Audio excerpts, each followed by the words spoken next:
Greetings, Patrick here, with a new title to try out for you guys. This came from our good friend Jamie Hart, so let's see if it works.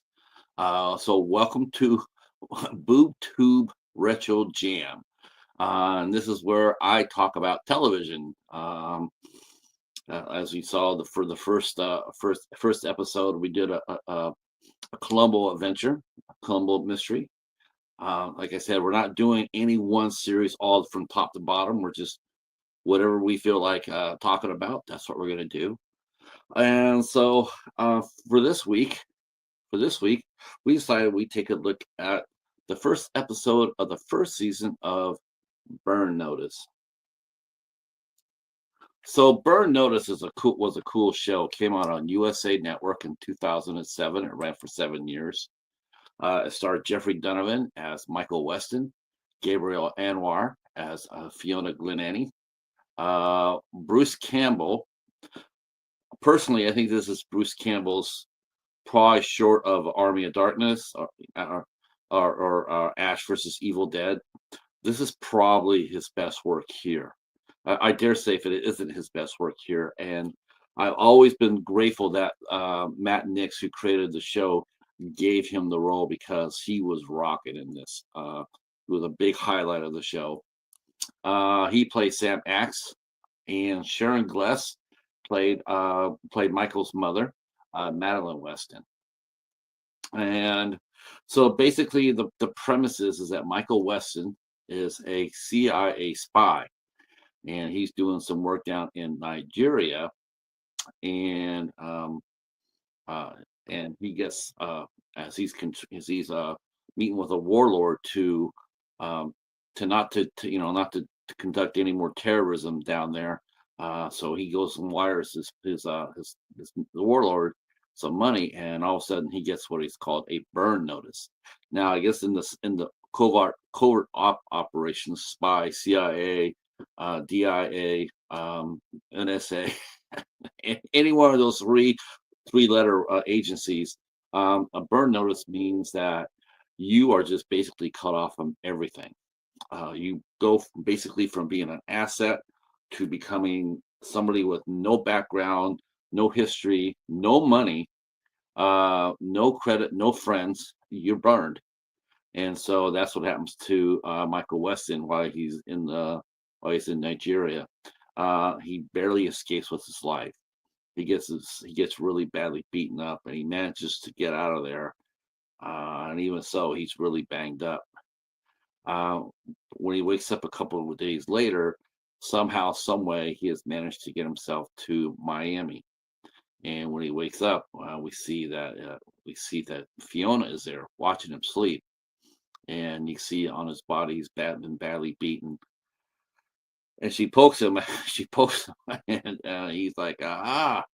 Now, what's really interesting about this show too is while we're watching this, we're also getting a voiceover from Michael. He's talking to us, telling like what a spy does, what certain things he does in his craft, the people in his life. Like Fiona is an ex-lover, she also is a former member of the IRA. Bruce Campbell is a good friend of his. Sam Axe is a good friend of his. Sam is a ex Navy SEAL who's sort of gone to sea in Miami. He's just basically not doing very much with his life right now. He needs a purpose. And Sharon Gless plays Madelene Weston. That's his mom, and they don't have the best relationship. His mom is a hypochondriac, but she's also a chain smoker. So maybe the smoking might be, because she always feels like she has some sort of ailment. So what makes Burn Notice interesting is when it first came out, it was branded as a sort of like an action comedy. That's how it was marketed. It was an action comedy. And in the first episode, it sees that there's a lot of humor. There's a lot of humor in the first episode. A lot of action, so we'll talk a little bit about that as we talk about the episode that we're watching. So the first episode we pick up where Michael and Fiona are in a room, and Michael's, he's thoroughly, he's like, he's screwed. Burn notice means he has no access to anybody. No one's taking his phone calls. He calls his handler, nothing. Calls back, nothing. He tries to go to the bank to get some money, nothing. He has been totally cut off from everything. So of course that's not a good thing. So he's trying to, he needs some cash and needs some help. So he goes to a contact named Lucy. And Lucy, says, "Well, I don't know. I've heard rumors, about what's going on, but I don't have any concrete information." And she's like, if I had known you'd been coming, I probably would have locked the door, because you don't want to be associated with a burned spy. Well, she takes, well, he must have done something good for her in the past or what have you, because Lucy says, "Well, I have an idea. I have a small case for you. It's a little bit underneath us." She runs a security outfit, and it seems like this very rich man had been robbed, and the one of his staff is under suspicion for robbing him. Uh, and so the man says he's innocent. It's just him and his little boy. The caretaker of the grounds. He's like, I didn't do it. So he says, "Well, you can go ahead and talk to him and take on his case." So Michael needs the money, so he goes over there and he meets the caretaker who's been being railroaded, and yeah, uh, not so much fun. He goes in there and he goes, "Well, how much do you have?" He says, "I have $4,600. And he says, "Well, I think I can help you. I'll help you." Um, he says, "I'll need half up front," and the caretaker just gives him the whole amount of money. He says, "Here, just take it all." So Michael starts doing this, and as he takes on the case, he goes out and he spots FBI agents are spotting him. They're following him. And he does his own voiceover. He says, it's part of being the life. You can spot FBI agents. You can spot people who are following you, and he shows how to escape from an FBI agent. Wouldn't recommend how he does it, but he does get away. And then he goes to this house, to this rich man, Mr. Pines, who's played by Ray Weiss, and he says, "Yeah, I had a bunch of, I had like $20 million worth of assets taken, art, expensive art, and some jewelry and some cash and what have you." And as he's talking, Michael's watching him open his safe, and covertly, because he's a covert agent. So he manages to get he sees what kind of safe it is. It's one that's operated by a thumbprint and a combination. He's got the combination, but he's going to need the thumbprint. So as he's doing this, we meet other various players. He needs a place to stay. He finds a place rented out extremely cheap. Even in 2007, that would have been like, what? But he finds a room off this beat up little place, and but downstairs it's a drug dealer, a dealer named Sugar, and well, Michael chases away his clientele. He chases them away, and then Sugar tries to come down and get tough, and of course Michael takes care of him. And he says, it's not working out. You're gonna have to leave. And so those two will see each other a little later down the line. So we got, and of course we're introducing all the characters. So now we meet Michael's mother, Madelene, and he takes her to the doctor. We see that Michael had no relationship with his father. His father was abusive. He doesn't have a very good relationship with his brother Nate, nor his mom.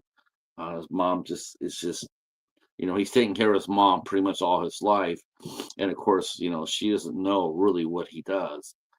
Only thing she knows is that all the bills get paid every month, and all of a sudden that's in danger because he doesn't have any money anymore. So he investigates. He meets some different contacts. He meets Sam. Sam tells him, "Yeah, I know somebody. He might know somebody."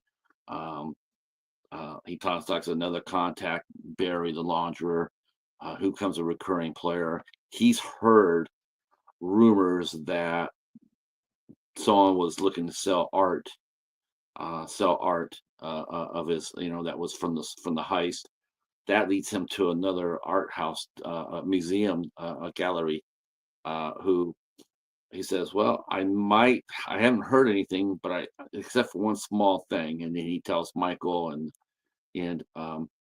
Michael's, playing him, and he has to play.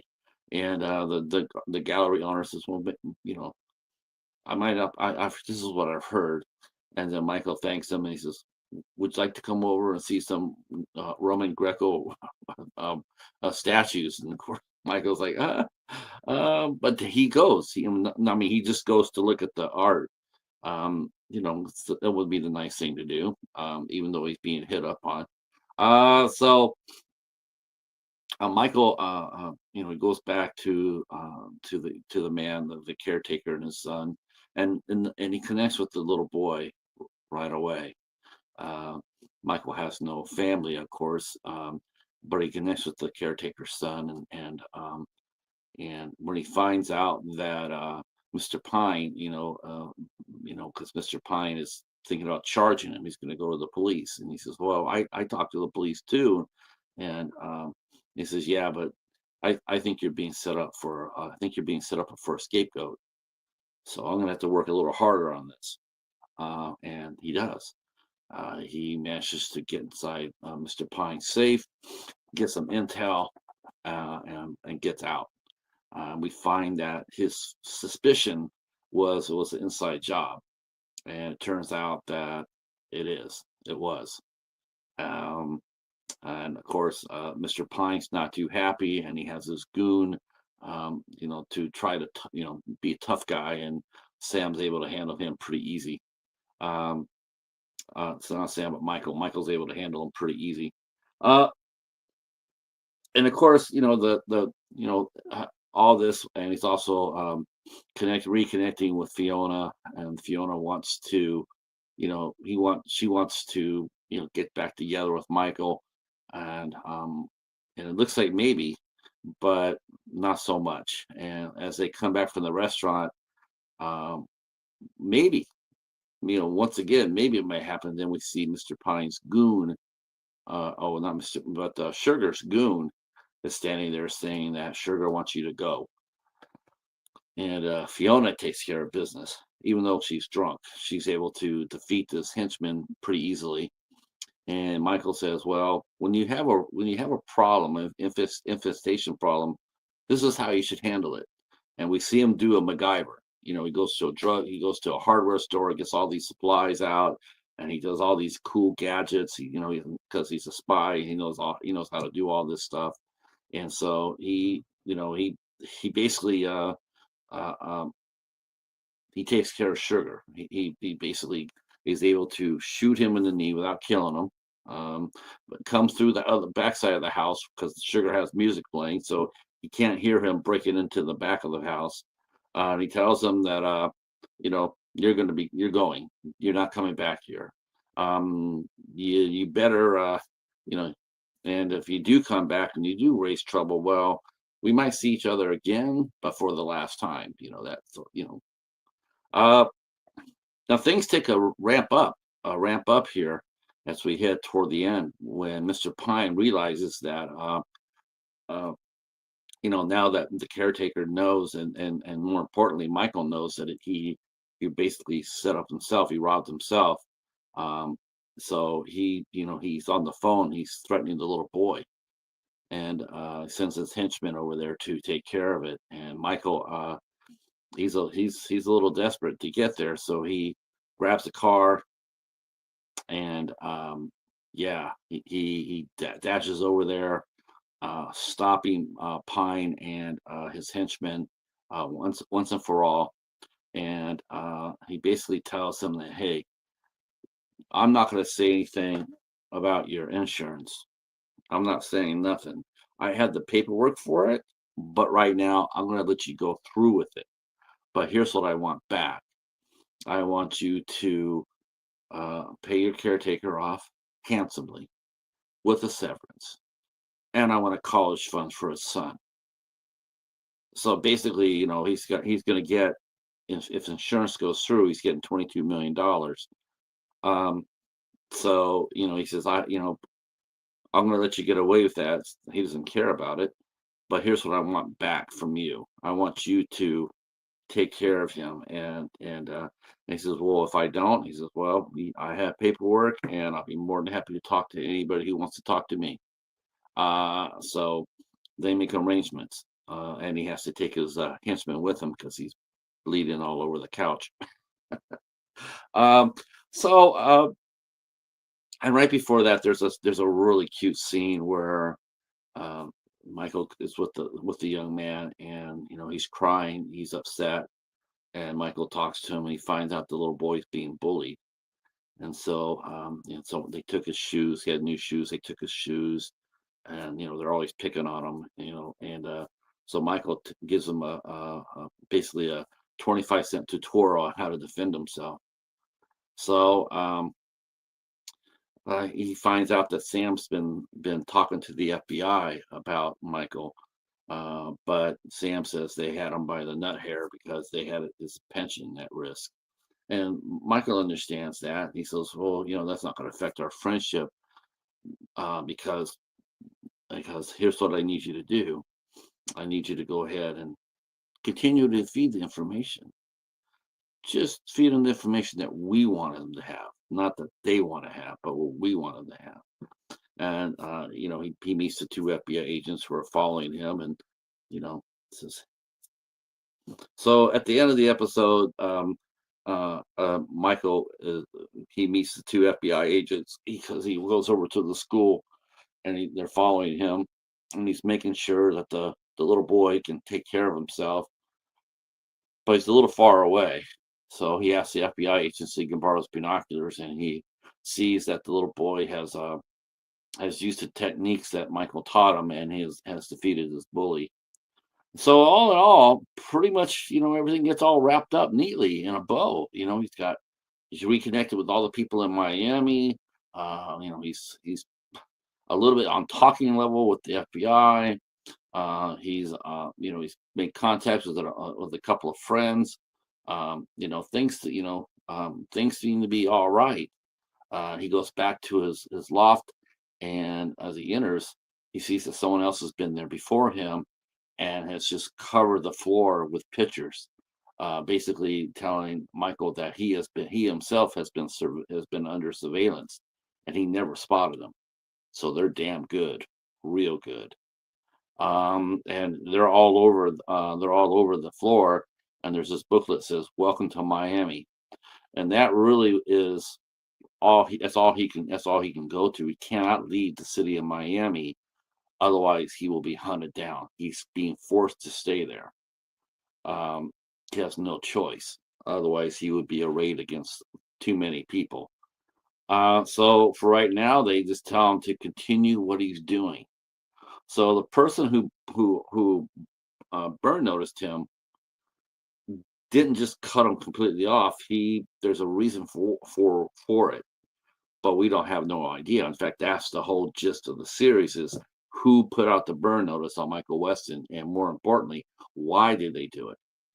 Now, like I said before, burn notice. It came out on the USA Network in 2007. It's one of the Blue Sky series they did. Action-packed, real sunny areas like the California beach. There's Miami. There's Royal Pains was in the Caribbean. It was just and the series were all action adventure, light action adventure. Like I said, when this first came out, it was advertised as an action comedy. I mean, you have Bruce Campbell there, and of course, a lot of people see Bruce Campbell for what he is. He's hilarious. He's always lighthearted in all his roles. Gabrielle Anwar was really cute, and and we see we see that Michael is, very, he really likes her a lot. And he even tells us, "You're the closest thing I've ever come to as far as falling in love with somebody." The interaction between him and his mom is it is funny, and a lot of times, but we can also see that the mom is really lonely, and I think her hyperactiveness, her hypochondriac, it's just her way of trying to get her family together. Like, I'm sick, I'm sick. But they've heard it for so many times that they know that she's not really sick, and so, but it's still sort of cute, and at least in the beginning when this happens. Um, and we meet some of the players that we'll be running across to in future episodes. Now, without getting into the future, because I don't want to give the whole series away in one shot here, all I can tell you is this is a very interesting show. This is one of the most interesting shows. I know a lot of people would say Suits would be the best show that the USA put out during this period, and believe me, that show does crackle. But I got to go with Burn Notice. This was very surprising. It is not anything what it starts out to be and where it ends. It's a whole different show. By the time where you see it in the end, where Michael Weston he says, "I'm Michael Weston, I'm a spy." And to the last episode where he goes, "I used to be a spy." But boy, to get the A to Z, it's a great show. Ton of guest stars. Like I said, Ray Weiss was in it as Mr. Pine. David Zahaas played the caretaker. Now you might remember David. He's a terrific character actor. He also was one of the stars of Dexter. He played Dexter's boss, detective in the show. The first pilot show was very well received. It was very well received. Matt Nix, who created the show, won the 2008 Edgar Allan Poe Award for this episode. Jeffrey Donovan is the star of the show, is Michael Weston. I mean, he's a terrific actor. I know that he had done a Law and Order for a couple of years, and for some reason, of course, you never know about this. It's one of those creative differences, but he only did a couple of seasons, or even one season, I think, and then he left. And I was always curious about what happened, because he's a good actor, and he's really good as far as action pieces go. It was shot in Florida. It was shot on location, and very well done. Miami, you see the glamour side of Miami, you see not so glamour of Miami, and yeah, it's a fun show, and well thought out. The Matt Nix, who created the show, he wrote, like I said, he wrote the pilot episode. It was directed by Jason Alexander, which was he's a fine director. I think he has done a lot of television. He also was a former actor, but he switched over to directing. So he has, as far as his directing goes, he's directed shows, and he also acted as executive producer to shows like Rescue Me, which was also on FX, Xenia Warrior Princess, Arliss, Homicide: Life from the Street, and he also did 32 episodes of Law and Order too. So not too bad. He also worked at Warehouse 13, which was, he actually did the pilot for Burn Notice. I just said that, plus Warehouse 13, Royal Pains, and 3 Inches. So yeah, really, really fine director, really brought Burn Notice to life. All right. I don't know. What do you guys think? If you guys any fans of Burn Notice here, let me know. Drop me in the comments down below. If you have, I mean, I personally, like I said before, I think this is Bruce Campbell's best work, outside maybe Bubba Hotep. um, and the first Evil Dead and the Evil Dead, Ash versus Evil Dead. But I think the longevity of it, I think this is his best work.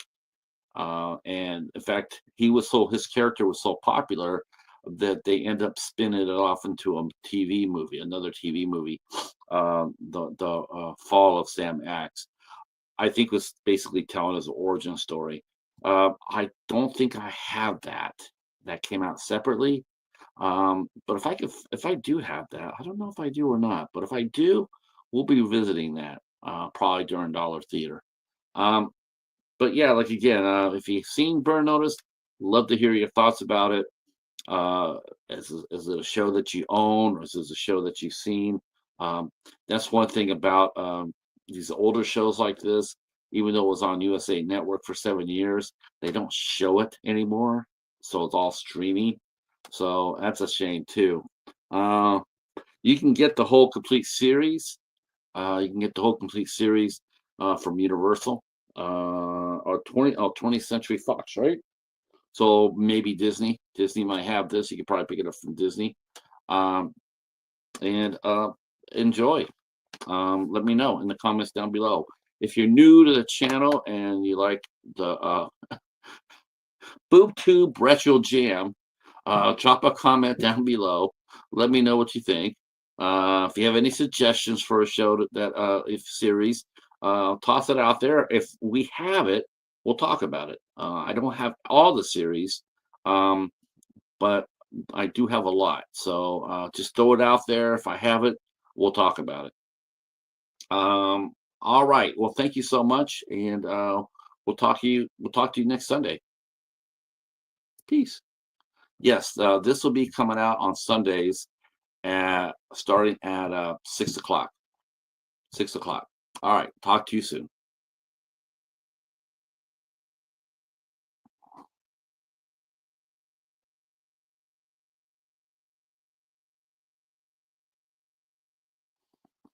Boy, it's hard to get in the end.